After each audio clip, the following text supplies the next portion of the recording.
আল্লামা Jalaluddin আল কাদের রাহমাতুল্লাহি তাআলা আলাইহি অত্যন্ত শ্রদ্ধা ভরে স্মরণ করছি। আল্লাহ হুজুরের রফে দরজাত নসিব করুক, সবাই বলে আমিন।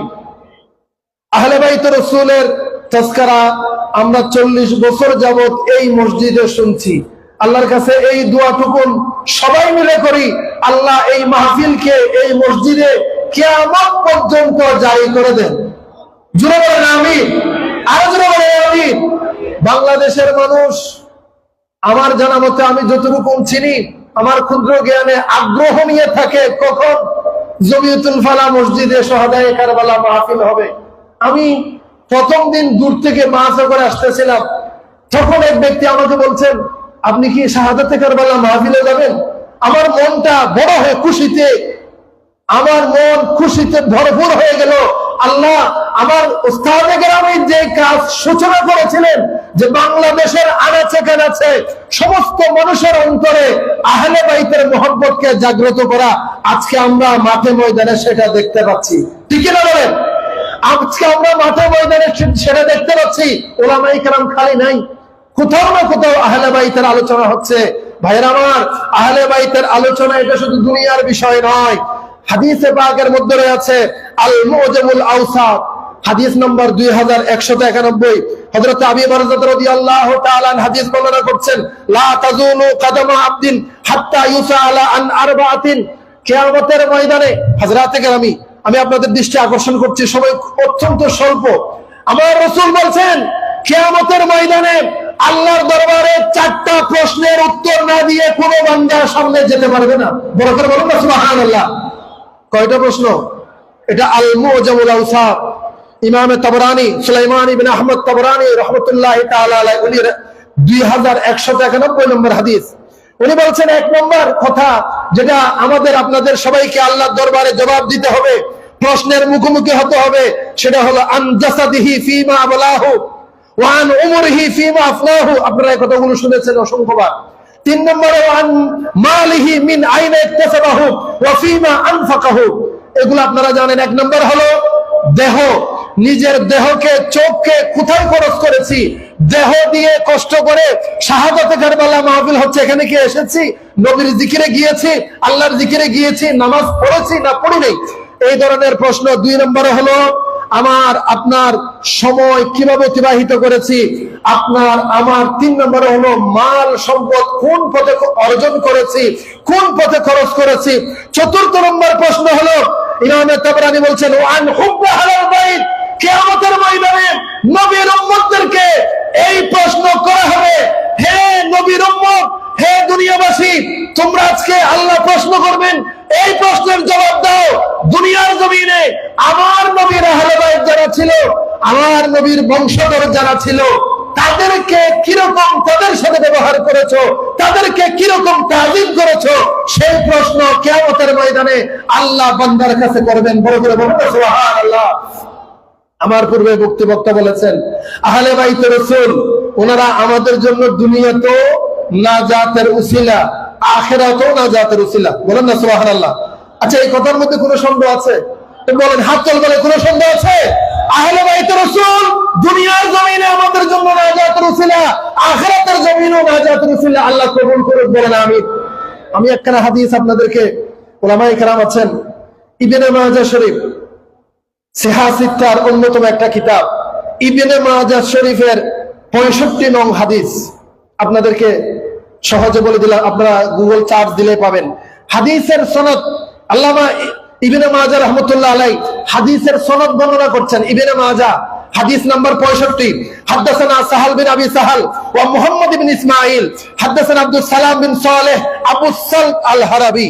এখানে ইবনে মাজাহ রাহমাতুল্লাহ আলাইহির একজন উস্তাদ, দুইজন উস্তাদ, একজন হলেন সাহাল বিন আবি সাহাল, আরেকজন মুহাম্মদ বিন ইসমাঈল। এই দুইজনের উস্তাদ হলেন আব্দুস সালাম বিন সালেহ, বা যাকে আবু সাল আল হারাবি বলা হয়। উনি ইবনে মাজাহর দাদা উস্তাদ। উনি বলছেন, উনি হাদিসের সনদ দিচ্ছেন, এরপর বলছেন, হাদাসানা আলী ইবনে মুসা আর-রাদা আন আবিহি আন জাফর বিন মুহাম্মদ আন আবিহি আন আলী বিন হুসাইন আন আবিহি আন আলী বিন আবি তালিব قال قال رسول الله বড় করে বলেন সাল্লাল্লাহু তাআলা আলাইহি ওয়াসাল্লাম আল ঈমানু মা'রিফাতুন বিল কলবি ওয়া কাওলুন বিল লিসান ওয়া আমালুন বিল আরকান। এটা হলো হাদিস। হাদিসের সনদটা একটু লক্ষ্য করি। হযরতে নবী প্রেমিক ভাইরা, আহলে বাইত প্রেমিক ভাইরা, ইমামে ইবনে মাজাহ রাহমাতুল্লাহ আলাইহি ওনার দাদা উস্তাদ এই হাদিস রিওয়ায়াত করছেন। হাদিসের মধ্যে সিহাসিত্তের হাদিসে বা হাদিসের কিতাবে হাদিস একটা বিষয়, সনদ একটা বিষয়। হাদিস আল্লাহ রাসূলের হাদিস, কোনো সন্দেহ নাই। মুহাদ্দিসিন কিরামের কাছে সনদটাও অতীব গুরুত্বপূর্ণ। এই হাদিসের সনদের মধ্যে একজন দুইজন নয়, 7 জন আওলাদ রাসূলের নাম মুবারক আছে। সুবহানাল্লাহ বলেন। কয়জন? আরো বড় করে বলেন কয়জন? এখানে শেষ নয়, আরো আছে। এই 7 জনের নাম দিয়ে কি হবে? এই 7 জন আমার থেকে গণনা নেন। একজন হলেন আলী বিন মুসা আর-রিদা নবীহি, হযরত আলী বিন মুসা রিদা, এখানে 2 জন। ওনার আব্বা হযরত আলী বিন হুসাইন, 4 জন। ওনার বাবা আলী ইবনে আবি তালেব, এখানে 2 জন, 6 জন। এরপরে এই 6 জন সহ এরপরে বলছেন আমার নবী রাহমাতুল লিল আলামিন রাসূল পাক সাল্লাল্লাহু আলাইহি ওয়াসাল্লামের নাম মুবারক উচ্চারণ করে ইমামে ইবনে মাজাহ ওনার দাদা উস্তাদ এই হাদিসের সনদ বর্ণনা করলেন। হাদিস আমাদেরকে শিক্ষা দিলেন। মজার বিষয় কি জানেন? হাদিসের শেষে ইমামে কলা আবু সালম আল হারাবি, ইমাম ইবনে মাজাহর দাদা উস্তাদ, উনি বলছেন হাদিস আল্লাহ রাসূলের কথা, এটা আমাদের মাথার উপর, কোনো সন্দেহ নাই, এটা আমাদের মাথার উপর। উনি বলছেন লাউ কুরিয়া হাযাল ইসনাদু আলা মাজরুরিন লাবারা। আমার আহলে বাইতের প্রেমিকরা, আপনাদের কাছে মেসেজটা পৌঁছাতে চায়। ইমামে ইবনে মাজাহর দাদা উস্তাদ উনি বলছেন এই হাদিসের মধ্যে যে সনদটুকু রয়েছে, যে আওলাদে পাকের নাম মুবারক রয়েছে, এই নামগুলো পড়ে, এই নামগুলো উচ্চারণ করে যদি কোনো পাগলের উপরে পড়া হয়, পাগলকে দম করা হয়, অসুস্থ ব্যক্তিকে পড়া হয়, দম করা হয়, ইমামে আবু সালত আল হারাবি বলছেন লাবারা, আওলাদে পাকের নামের উসিলায়, আওলাদ রাসূলের নামের উসিলায় আল্লাহ তাদের সমস্ত বিমারকে শিফা করে দিবেন। বড় করে বলেন আল্লাহু আকবার। লাউ কুরিয়া হাযাল ইসনাদু আলা মাজরুরিন লাবারা। এটা হাদিস পড়া লাগবে না, হাদিস তো অনেক বড় বিষয়, আমার রাসূলের নূরানি জবানে বের হওয়া কথা। সনদের মধ্যে আওলাদে পাকের নাম, মুহাদ্দিসিন কিরামের নাম, আহলে বাইত রাসূলের নাম, এই নামগুলো পড়ে যদি পাগলের উপরে দম করা হয়, নিয়ত বিশুদ্ধ করে যদি করেন, পাবনা যাওয়া লাগবে না ভাই। এটা করে দেখেন। এটা হাদিসটা আজকে থেকে 1200 বছর আগে এই হাদিসের কিতাব লিখিত হয়েছে।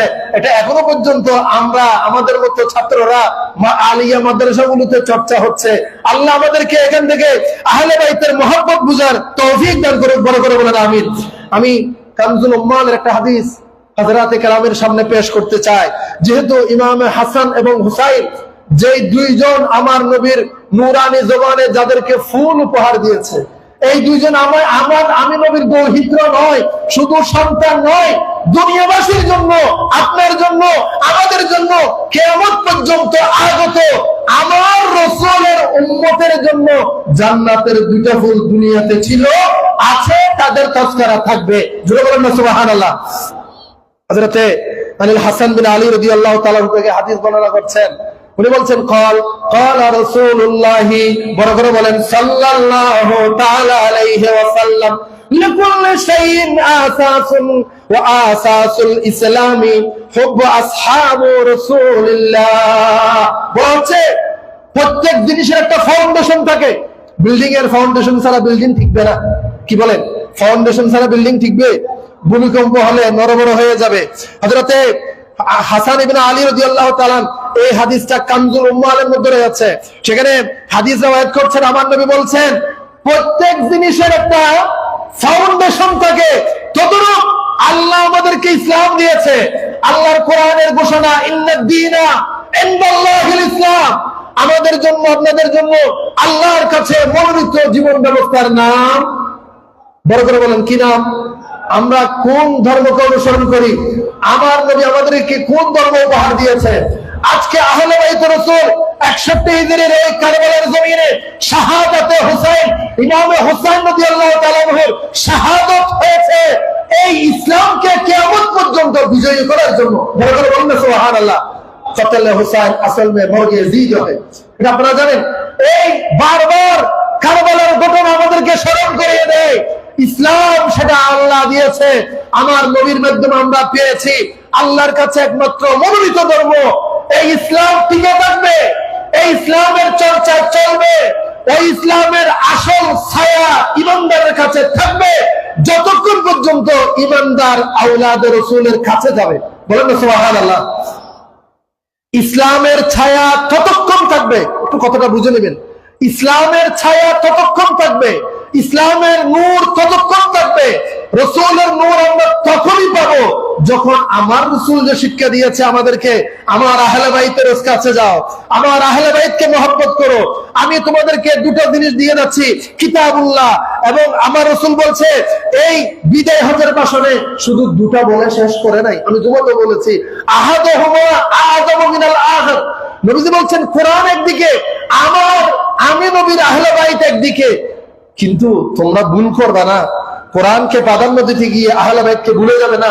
কোরআন যেমন সত্য, আল্লাহর কালাম, লা যালিকাল কিতাবু লা রাইবা ফি, কোরআন এটা আমাদের জন্য যেমন জীবন বিধান, তদ্রূপ আমার নবীর আহলে বাইত এরাও কিন্তু কম নয়, এরা আমাদের জন্য কোরআনের একটা প্র্যাকটিক্যাল। বড় করে বলেন সুবহানাল্লাহ। আমি একটা ঘটনা বলে শেষ করবো, আজান সময় অত্যাসন্ন। আমরা ফাজিল ডিগ্রি ক্লাসে, আমি মাদ্রাসায় পড়েছি, কলেজেও পড়েছি, ডিগ্রি তো আমাদের সিলেবাসের মধ্যে ছিল। উমাইয়া আমলে একজন কবি ফরজদক বলা হয়। উমাইয়া আমলে 3 জন কবি বিখ্যাত ছিল, একজন জারির, একজন ফরজদক, আরেকজন আতহার। এই 3 জন কবি বিখ্যাত। একজন কবি ফরজদক, তার একটা কিতাব আছে দিওয়ানে ফরজদক, যারা আরবি ভাষার ছাত্ররা পড়ালেখা করে তারা জানবে। সেখানে কবি ফরজদকের 30 লাইনের একটা কবিতা, সেই কবিতা একটা বিশেষ প্রেক্ষাপটে আওলাদ রাসূল যাদেরকে আজকে আপনারা সময় দিচ্ছেন আলোচনা শোনার জন্য, আরো 7 দিন ব্যাপী এই জমিনে, এই জমিয়তুল ফালার ময়দানে চলবে। আল্লাহ আমাদেরকে শোনার আসার তৌফিক দান করুক। বড় করে বলেন আমিন। উনি কবি ফরজদক, আরবি কবি, উনি আল্লাহর ঘর খানে কাবা তাওয়াফ করার জন্য যাচ্ছিলেন। দেখছেন সেখানে তৎসময়ে উমাইয়া খলিফা শাসক হিশাম বিন আব্দুল মালিক উনিও যাচ্ছেন। হিশাম বিন আব্দুল মালিক যখন হাজরা আসওয়াদ চুমু দিবেন, কালো পাথর চুমু দিবেন, তখন বীরের মধ্যে দিতে পারছিলেন না, প্রচন্ড বীর। কিন্তু পরক্ষণেই একজন নূরানি চেহারাওয়ালা ব্যক্তি যখন আল্লাহর ঘর তাওয়াফ করার জন্য আসলেন, তখন দেখলেন সবাই জায়গা করে দিল, সবাই জায়গা ছেড়ে দিয়ে ওই নূরানি সত্তাকে সামনে যাওয়ার জায়গা করে দিলেন। বড় করে বলেন সুবহানাল্লাহ। তিনি আর কেউ নন, তিনি হলেন ইমামে জৈনুল আবেদিন, যিনি কারবালার পরে কারবালার ঘটনার একমাত্র চাক্ষুষ সাক্ষী ছিলেন। জোরে বলেন না সুবহানাল্লাহ। ইমামে জৈনুল আবেদিন হজ করবেন, ওদিকে বাদশা হজ করবে। বাদশার জন্য কোনো প্রটোকল নাই, বাদশার জন্য কোনো তাজিম নাই, কিন্তু আওলাদ রাসূল যেদিকে যায় সেদিকে মানুষ সরে যায়। উনি একেবারে নিঃসংকোচে হাজরা আসওয়াদ চুমু করে দিলেন। বড় করে বলেন সুবহানাল্লাহ। যারা হজ উমরা করতে গিয়েছেন তারা জানেন হাজরা আসওয়াদ চুমু করা কত কঠিন, ঠিক কিনা বলেন? হাজরা আসওয়াদ চুমু দেওয়া বড় কঠিন কাজ, এটা খুব কঠিন। আমরা মুরব্বীদেরকে বলে আপনারা যাবেন না, ইসতিলাম করবেন। তখন উমাইয়া খলিফা হিশাম বিন আব্দুল মালিক উনি একটু ঠাট্টা ছেলে বললেন, কেউ নেই, আমি খলিফা বাদশা, আমার জন্য জায়গা নাই, আমার জন্য সম্মান নাই, আমার জন্য প্রটোকল নাই। আর উনি কোন ব্যক্তি যার জন্য মানুষ রাস্তা ছেড়ে দিয়েছে, ওনাকে তো আমি চিনছি না, চিনলাম না, এই কথা জাস্ট চিনলি না, আমি তাকে চিনি না, অপরিচিত। এই কথা বলতে দেরি নাই, আওলাদ রাসূলের মহব্বত আছে কবি ফরজদকের অন্তরে। উনি 30 লাইনের একটা নাত শের মানকাবাত লিখে ফেললেন। উনি বললেন, হাযাল্লাযী তারিফুল বাতাহা ওয়া তাতুহু ওয়াল বাইতু ইয়ারিফুহু ওয়াল হিল ওয়াল হারাম। বড় করে বলেন সুবহানাল্লাহ। কবি ফরজদকের শেয়ার উনি বলছেন, এ খলিফা, হে হিশাম বিন আব্দুল মালিক, হে উমাইয়া খলিফা, আপনি ওনাকে চিনেন না, অসুবিধা নাই। বলেন না কোনো অসুবিধা? আওলাদ রাসূল কোন রাষ্ট্রীয় পৃষ্ঠপোষকতার মুখোমুখি হয়, আগ্রহী থাকে না, তাদেরকে তো আমার রাসূল নিয়ামতের ভান্ডার দিয়ে দিয়েছেন, তারাই তো নিয়ামত আমার রাসূলের পক্ষ থেকে পেয়েছেন। আর আমার রাসূল বলেন যে ইন্নামা আনা কাসিমুন ওয়াল্লাহু ইউতি। আজকে মাহফিলে আসছেন আমার শ্রদ্ধেয় শিক্ষক আল্লামা আলাউদ্দিন হুজুরকে দেখতে পাচ্ছি, উনি আমাদেরকে বারবার বলেন, আমাদের শ্রদ্ধেয় জামিয়ার মুহাদ্দিস, উনি আমাদেরকে বারবার এই কথাটা বলেন, আমার রাসূল বলছেন যে ইন্নামা আনা কাসিমুন ওয়াল্লাহু ইউতি। হে দুনিয়াবাসী, আমি নবী তোমাদেরকে আল্লাহর নিয়ামত বন্টন করতে থাকবো, কাসিম বন্টন করছি কিয়ামত পর্যন্ত। আমি নবীর থেকে তোমরা আল্লাহর রহমত পেতে থাকবা। বড় করে বলেন সুবহানাল্লাহ। তো ফরজদক বলছেন, হে খলিফা, হে বাদশাহ, আপনি চিনছেন না, নাথিং ম্যাটার, সমস্যা নাই, অসুবিধা নাই। ইনি এমন ব্যক্তি, দিওয়ানে ফরজদক, উনি বলছেন, কবি ফরজদক বলছেন, উনি এমন ব্যক্তি, এই ব্যক্তিকে আল্লাহর ঘর খানে কাবা চিনে। সুবহানাল্লাহ বলেন, আর জোরে বলেন। হাযাল্লাযী তারিফুল বাতাহা, মক্কার উপত্যকা, আরবের ভূমি, আরবের পাহাড়ি অঞ্চল, আরবের বালুময় অঞ্চল, এই অঞ্চলগুলো প্রতিটা বালুর ধূলিকণা সাক্ষ্য দেবে উনি একজন আওলাদে রাসূল। আর যদি বলেন আল্লাহু আকবার। হাযাল্লাযী তারিফুল বাতহা ওয়া তাতুহু ওয়াল বাইতু ইয়ারিফুহু। আমরা যাই খানে কাবাকে তাওয়াফ করতে, হজের ফরজ তিনটা আপনারা জানেন, ইহরাম বাঁধা, উকুফে আরাফা করা এবং খানে কাবার চতুর্পাশে কি করা, তাওয়াফ করা। এটা আমাদের জন্য ফরজ হজের মধ্যে। তো উনি বলছেন ওয়াল বাইতু ইয়ারিফুহু, আপনাকে আমাকে আল্লাহর ঘর চিনবে? চিনবে না। আমরা না চিনবে এটা আল্লাহর ঘর। আমরা কি, আমি কি, আপনি, আমার কি মর্তবা? কিন্তু উনি বলছেন ওয়াল বাইতু ইয়ারিফুহু, আল্লাহর ঘর ওনাকে চিনে। এই হিল্লে হারাম এটা ওনাকে চিনে। ওয়া হাযা ইবনু খায়রি ইবাদিল্লাহি কুল্লিহিম ওয়া হাযা আত-তাকিয়্যুন নাকী আত-তাহিরুল আলাম। উনি দুনিয়াবাসীর সামনে আমার রাসূলের একটা নিদর্শন, আওলাদে পাক। আল্লাহু আকবার বলেন। আলাম, আলাম মানে চিহ্ন, পতাকা। উনি আরো তো আছে, সবগুলো বলার সময় নেই। এরপরে বলছেন হাদা ইবনু ফাতিমা ইবন ইন কুনতা জাহিলাহু। উনি হযরতে আমার নবীর রাহমাতুল আলামিনের নয়নমণি হযরতে ফাতিমাতুজ জাহরার বংশ, নবীর বংশ। বেজাদ্দিহি আম্বিয়াই কাদ খুতিমু, ওনাদের আগে ওনাদের নানা, ওর নানা, এমন নানা, এমন নবী আল্লাহ যাকে খাতামুল আম্বিয়া করে দুনিয়ার জমিনে পাঠিয়েছেন। জোরে বলেন সুবহানাল্লাহ। আরে আমরা খুশনসিব, আমরা রাহমাতুল লিল আলামিনের মহব্বত আল্লাহ আমাদেরকে দিয়েছেন। আল্লাহ কবুল করুন বলে আমিন। ওয়া আখিরু দাওয়ানা আলহামদুলিল্লাহি রাব্বিল আলামিন। আসসালামু আলাইকুম ওয়া রাহমাতুল্লাহি ওয়া বারাকাতুহু।